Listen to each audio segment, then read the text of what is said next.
할렐루야. 크고 놀라우신 일을 행하시는 하나님 우리 아버지께 찬양과 경배를 드립니다. 지난 목요일과 금요일 이틀 동안 바쁜 일과를 멈추고 우리 목회자들이 1박 2일 수련회를 잘 다녀왔습니다. 아침 일찍 출발하자고, 그래서 간단한 아침 식사라는 브런치를 먹어보고 싶다고 그래서 올라갔습니다. 근데 정말 간단하더라고요. 비싸기만 하고. 그리고 나서 용산에 있는 전쟁 기념관을 방문했습니다. 입을 떡 벌리면서 여기를 우리가 왜 가느냐. 우리나라에 오늘이 있기까지 생명을 걸고 나라를 지킨 무명의 용사들의 이야기를 온 몸으로 들었습니다. 그리고 난 후 점심 식사를 하고 오후에는 종로에 있는 100주년 기념관에서 2019년 새해 사역을 어떤 자세로 해야 할까 진지한 대화를 가졌습니다. 특히 고등학교를 졸업하는 1년차 청년들을 어떻게 우리 교회 사역에 참여시킬 것인가에 대해서 집중했습니다. 제가 수련회를 떠나기 전에 우리 교역자들에게 이번 수련회 기간 동안 뭘 하고 싶으냐 물었더니 여러 가지 요청 사항이 있는데 그중 눈길을 끄는 게 하나 있었어요. 9시까지 잡았으면 좋겠다. 얼마나 자고 싶으면 저러나. 그래서 그렇게 하기로 합의를 보고 갔습니다. 둘째 날 새벽 5시 15분 100주년 로비에 집합하라고 명을 내렸습니다. 5시 반 연동교회 새벽 기도에 참석하고, 몸도 깨끗해야 된다고 6시 10분에는 종로 사우나 데려가고, 7시 10분에는 나주곰탕을 먹이고, 그리고 마지막으로 집에 돌아가서는 9시까지 취침. 그래서 9시까지 자라고 했는데 9시도 안 돼 전화 왔더라고요. 목회자들 얼굴이 좀 좋아진 것 같지 않습니까, 여러분? 환해지고 사람이 놀고 먹으면 저렇게 얼굴이 좋아지는구나, 이런 생각도 가져보았습니다. 우리 목회자들을 대신해서 수고해 주신 봉사자들에게 감사드리고, 잘 다녀오도록 기도해 주신 성도 여러분들에게도 진심으로 감사를 드립니다. 대강절 4번째 주일, 성탄절을 앞둔 대강절의 마지막 주일입니다. 그래서 우리 교회가 예수 그리스도를 의미하는 이 성탄 기둥 장식도 다 완성했습니다. 생명의 빛이신 예수 그리스도, 생명의 떡이신 예수 그리스도, 생명의 열매이신 예수 그리스도, 생명의 향기이신 예수 그리스도를 의미하는 이 4개의 기둥이 드러내고자 하는 예수 그리스도는 우리의 생명입니다. 예수님 없이는 생명, 영원한 생명을 누릴 수가 없습니다. 오직 예수님으로만 하나님께서 허락하시는 참된 생명, 영원한 생명을 누릴 수 있기에 성탄의 계절이 시작되면 이 의미 있는 장식 작업을 시작하는 것입니다. 예수님이 생명이십니다. 우리 함께 외쳐봅시다. 예수님이 우리의 생명이십니다. 아멘. 기다리며 기대하던 성탄절이 정말 눈앞에 다가왔지요. 그런데 이 성탄절을 마음껏 기쁜 마음으로 맞이하기 어렵게 만드는 일들이 정말 많습니다. 먼저는 우리 자녀들이 겨울방학을 안 하는 거예요. 원래 우리 학교 다닐 때는 이 성탄절 한 주 전부터 방학을 해서 애들이 몰려와서 연습도 하고 시끄럽게 하다가 야 그만 집에 가라, 이런 소리 들으면서 자랐던 제가 도대체 애들이 안 보이는 거예요. 그래서 야, 왜 애들이 이렇게 안 보이냐 했더니 아직 학교 다녀요. 학교와 학원을 중심으로 움직이는 아이들에게 이렇게 하다가는 크리스마스가 큰 명절이 되지 못할 것 같아서 참 안타깝습니다. 애들도 학교 다니니까 여러분들도 또 바쁘시잖아요.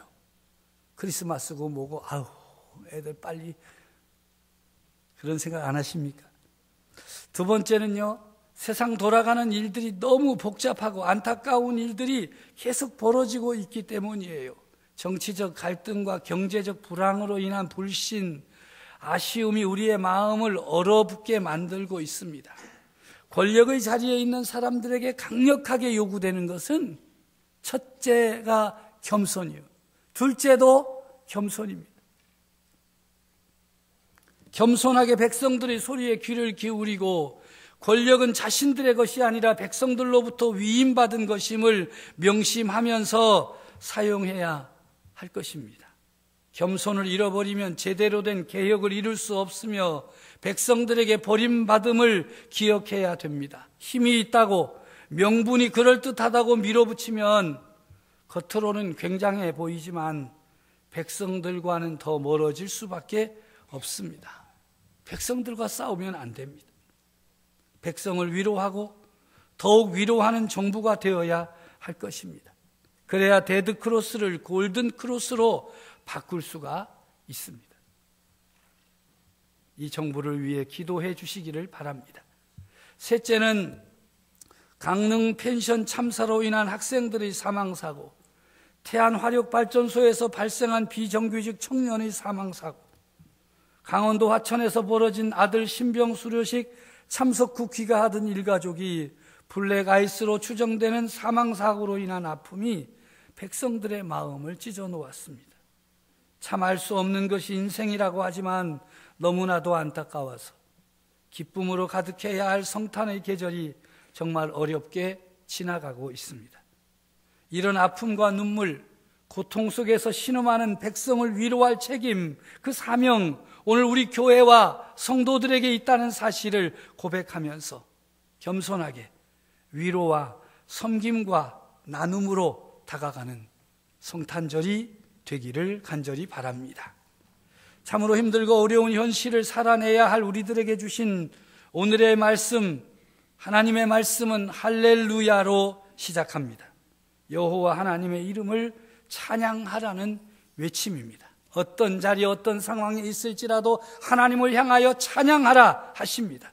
하나님 외에는 어떤 해결 방법이 없습니다. 전능하신 하나님만이 우리 삶의 해결자이십니다. 그러므로 우리 하나님은 찬양 받으시기에 합당하십니다. 오늘 1절의 말씀은 할렐루야 여호와의 종들아 찬양하라, 여호와의 이름을 찬양하라. 이제부터 영원까지 여호와의 이름을 찬송할지어다. 변함없이, 핑계 없이, 이유 없이 찬양 받으시기에 합당하신 하나님께 찬양을 드리라 명하시고 있습니다. 오늘 보면 3절에 보면 해 돋는 데서부터 해 지는 데까지 여호와의 이름이 찬양을 받으시리로다. 온 천하 만물이 하나님의 이름을 찬양하는 것이 옳은 일입니다. 여호와 하나님은 모든 나라보다 높으시며 그의 영광은 하늘보다 높으시기 때문입니다. 하나님을 드러내어 묘사하는 성경 구절이 많이 있습니다마는 그 중에서 가장 절묘한 구절 가운데 하나가 오늘의 말씀인 시편 113편 5절 이하의 말씀입니다. 하나님에 대하여 충격적으로 이야기하는 내용이 기록되어 있습니다. 가난한 자를 먼지 더미에서 일으키시며 궁핍한 자를 거름더미에서 들어세워 지도자들, 곧 그의 백성의 지도자들과 함께 세우시며 또 임신하지 못하던 여자를 집에 살게 하사 자녀들을 즐겁게 하는 어머니가 되게 하시는도다.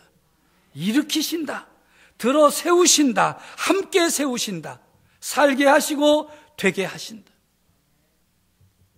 이런 말씀들을 보면서 발견하게 되는 것 하나 있습니다. 그것은 하나님께서 세상을 뒤엎어 놓고 있다는 것입니다. 먼지더미에서 살던 가난한 자가 일으킴을 받고 거름더미에서 살던 궁핍한 자가 세움을 받아서 그 백성의 지도자들과 함께 서는 것은 세상이 뒤바뀐다는 것입니다. 우리 삶의 우선순위와 경제 문제에 있어 체질을 개선하십니다. 이 세상에서 돈과 권력으로 모든 일을 해결하려는 풍조와 흐름을 혁명적으로 변화시키는 분, 우리 하나님이십니다. 시편 113편은 분명히 수천 년 전에 힘없고 좌절에 빠졌던 사람들이 만나게 된 희열과 기쁨을 노래하고 있습니다. 그들이 그 이유를 자세히 설명하지는 않았지만 그들은 이 세상이 뒤집어졌다는 사실을 깨달았습니다. 그들은 그 변화의 원인을 하나님에게서 찾았습니다. 오늘의 말씀은 가난한 자들이 다시 경제 생활을 영위하도록 초대받은 기쁨을 이야기하고 있습니다. 죄를 뒤집어 쓰며 지내던 옛날 노숙자들이 하나님을 찬양하는 찬양의 노래입니다. 고대 시대 아이를 출산하지 못해 부끄러움을 당하던 여인이 부르는 노래입니다. 그들은 모두 새로운 삶을 받게 되었습니다. 복음과 구원의 하나님께서는 하나님의 귀한 자녀, 가난한 자든 궁핍한 자든 아이를 낳지 못하는 자든 그 누구도 수치스러워하거나 가난에 찌들어 살게 하시지 않으십니다. 하나님이 오실 때 이러한 역사가 일어나게 되는 것입니다. 우리 같은 사람들에게는 이들의 노래가 충격적일지 모릅니다. 부담스럽고 불편합니다. 우리는 먼지 더미에서 사는 것도 아니고 거름 더미에서 사는 것도 아니고 우리가 형편없이 어려운 궁핍한 자리에 있는 것도 아니기 때문이지요. 우리가 믿는 하나님은 그들의 하나님이 아니라 우리만의 하나님이라고 믿고 있기 때문에 오늘의 이 말씀이 부담스럽고 불편하지. 그러나 오늘의 말씀은 하나님은 그렇지 않다라고 말씀하십니다. 우리가 이해하는 세상과 반대되는 이야기를 하고 있습니다. 그 방식에 익숙해지려면 연습이 필요하고 예수님을 중심으로 하나님께서 벌이시고 계시는 놀라운 일을 노래하려면 많은 시간이 필요합니다. 그래서인지 우리는 그 이야기를 노래하지 않고 그 방식을 따르지 않으려고 합니다. 복음 대신에 이 세상의 방식을 따르게 되는 것이지요. 하나님께 속한 자가 아니라 세상에 속한 자가 되는 것입니다. 왜 그럴까요? 하나님께 속하여야 된다는 믿음이 있으면서도 왜 세상에 속한 자로 살아가는 것입니까? 그것이 익숙하기 때문이고 편하기 때문입니다. 내가 지금 가지고 있는 것을 내놓지 않아도 되기 때문입니다. 하나님을 믿음으로 더 많이 채우고 더 많이 소유하고 하나님을 믿음으로 인해서 더 많은 것을 손에 쥐기 원하는 우리에게 이 말씀은 너무나도 부담스럽고 불편할 수밖에 없습니다. 그러나 하나님의 말씀이 오늘 우리들에게 명령하고 있습니다. 스스로 낮추사 천지를 살피시고 가난한 자를 먼지 더미에서 일으키시고 궁핍한 자를 거름 더미에서 들어세워 지도자들 곧 그의 백성의 지도자들과 함께 세우신다. 이런 면에서 볼 때 예수님의 탄생은 세상 방식과 법칙을 뒤흔드는 하나님께서 행하신 놀라운 일 중에 놀라운 일입니다. 마태복음 1장 20절의 말씀입니다. 이 일을 생각할 때 주의 사자가 현몽하여 이르되 다윗의 자손 요셉아 내 아내 마리아 데려오기를 무서워하지 말라. 그에게 잉태된 자는 성령으로 된 것이니라. 이 얼마나 엄청난 참 비밀스러운 말씀입니까? 주의 사자인 천사가 말하고 있습니다. 이 세상 바깥에서 수신되는 메시지이기 때문에 인간이 이해할 수도 세상의 기준에 부합되지도 당사자인 요셉의 상식에도 맞지 않습니다. 한술 더 떠서 요셉이 맨정신으로 깨어 있을 때가 아니라 잠들어 있을 때 꿈에 나타나 이런 말을 했습니다. 그러므로 우리들이 깨달아야 할 것은 예수님에 대한 기대는 모든 종류의 상식을 벗어난다는 사실입니다. 하나님이 자신의 방식대로 다스린다는 사실을 예수님의 성탄을 통해서 우리는 깨달아야 할 것입니다. 예수님의 탄생 이야기를 읽으면서 설명하려고 애쓸 필요가 없습니다. 대신 성탄은 우리의 계산을 훨씬 뛰어넘는 일이라는 사실에 그저 감격하고 감탄하면 됩니다. 우리의 한계를 넘어설 수 있게 해주는 한 아기가 기적이 선물이 되어 우리에게 임하고 있습니다. 아기에게 아버지가 없다는 점도 눈여겨보아야지요. 그러나 중요한 일은 아닙니다. 진짜 중요한 점은 그 아기가 성령으로 잉태되었다는 것입니다. 이 점에 대해 생물학적으로 고찰하거나 어리석은 논쟁을 벌일 수도 있겠지만 그보다는 성령의 모든 정해진 법칙을 뒤흔드실 때에 새로움이 찾아온다는 사실도 깨달아야 할 것입니다. 성령님은 창세기 1장에서 이전에 존재하지 않던 새 세상과 새 하늘과 새 땅을 만드셨습니다. 성령님은 예수님의 제자들과 예언자들과 순교자들이 자신의 한계를 뛰어넘어 위험을 무릅쓰고 순종할 수 있게 하셨습니다. 성령님은 사도행전에서 제자들에게 임하셨고 신앙과 능력과 순종과 선교의 공동체를 만들어 내셨습니다. 성령님은 이 세상의 끝이 보일 때, 우리가 상상력을 잃고 침묵하며 좌절할 때 새로운 일을 시작하시는 분이십니다. 바로 그런 일이 여기서 벌어지고 있습니다. 성령님이 이 세상에서 무척이나 새로운 일을 일으키셨습니다. 그 치유의 바람, 변화의 바람, 창조의 바람이 우리 가운데서 모든 것을 변화시키실 한 아기를 태어나게 하신 것입니다.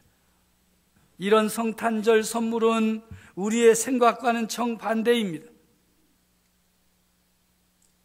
이번에 받고 싶은 성탄절 선물이 무엇일까를 생각하는 분들에게 아기 예수의 탄생이 우리에게 주어진 가장 큰 선물이라고 하는 사실은 별로 즐겁지가 않을 것입니다.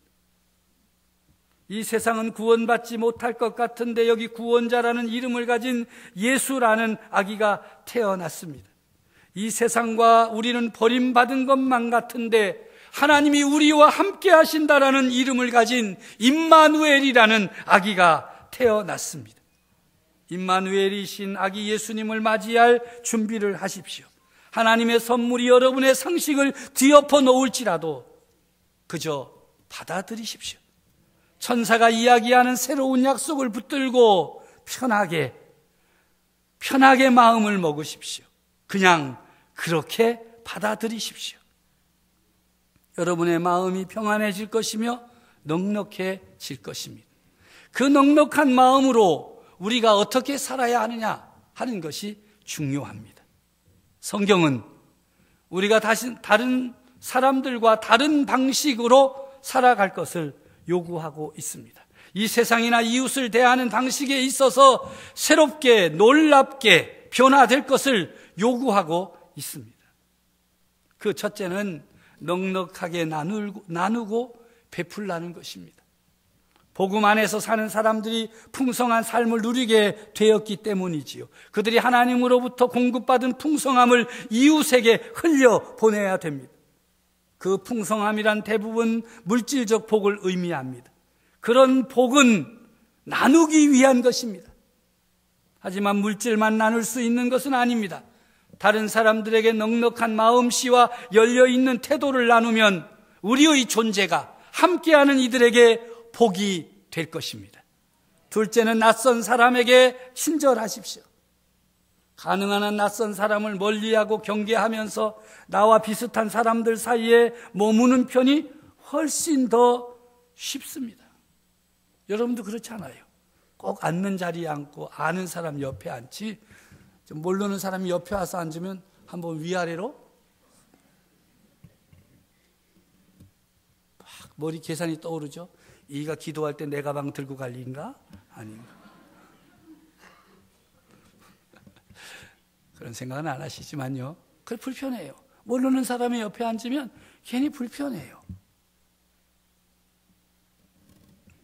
그런데 실상은요, 우리 모두가 이 세상에서 낯선 타인이고 나그네로 떠도는 존재라는 사실입니다. 그런 우리가 하나님의 선하심으로 옷 입고 나그네에게 친절을 베풀 수 있는 능력을 얻었습니다. 그렇게 함으로 그들이 환영받고 우리 가운데 자리 잡으며 이웃이 되게 하는 것이지요. 마지막으로 스스로 악을 갚지 말라는 것입니다. 성도 여러분, 안갚음이 무엇인지 잘 아시지요? 두고 보자. 함께하는 믿음의 가족들에게 악을 악으로 되갚는 대신 그 악순환의 고리를 끊어버리라고 말씀합니다. 복수하고자 하는 마음을 용서하는 행위로 변화시킬 것을 말씀합니다. 그러면 악을 악으로 갚는 일이 없어집니다. 그럴 때 용서하는 사람이나 용서받는 사람 양쪽 모두가 치유되는 기적이 일어나게 될 것입니다. 이번 성탄 주간 성도 여러분들에게 넉넉함, 친절함, 용서의 삶이 차고 넘쳐서 여러분과 함께하는 가족과 이웃이 성탄의 기쁨으로 변화되어지기를 간절히 바랍니다. 메리 크리스마스. 기도합시다. 하나님 아버지, 참 감사합니다. 오늘도 우리들을 말씀 앞에 세워주시고 하나님께서 행하시는 놀라운 일들을 다시 한번 말씀을 통하여 바라보게 하시니 감사합니다. 우리가 생각하는 방식으로가 아니요, 세상의 풍조도 아니요, 오직 하나님은 하나님이 원하시는 방식대로 하나님의 뜻을 따라 계획을 따라 일하고 계심을 감사드립니다. 하나님 행하시는 대로 우리가 따르게 해 주시옵소서. 내게 익숙하고 내게 편하고 내게 이익이 되는 그 길이 아니라 주님이 명하시는 길로 나아가게 해 주시옵소서. 악을 악으로 갚지 않는 용서의 사람이 되게 하여 주시옵소서. 낯선 사람들, 이 땅에 너무나 낯선 이들이 많은데 그들에게 친절하게 대하게 해 주시옵소서. 우리에게 있는 것으로 넉넉하게 나누고 베풀므로써 성탄의 기쁨이 함께하는 이들에게 충만하게 해 주시옵소서. 예수님의 이름으로 기도하옵나이다. 아멘.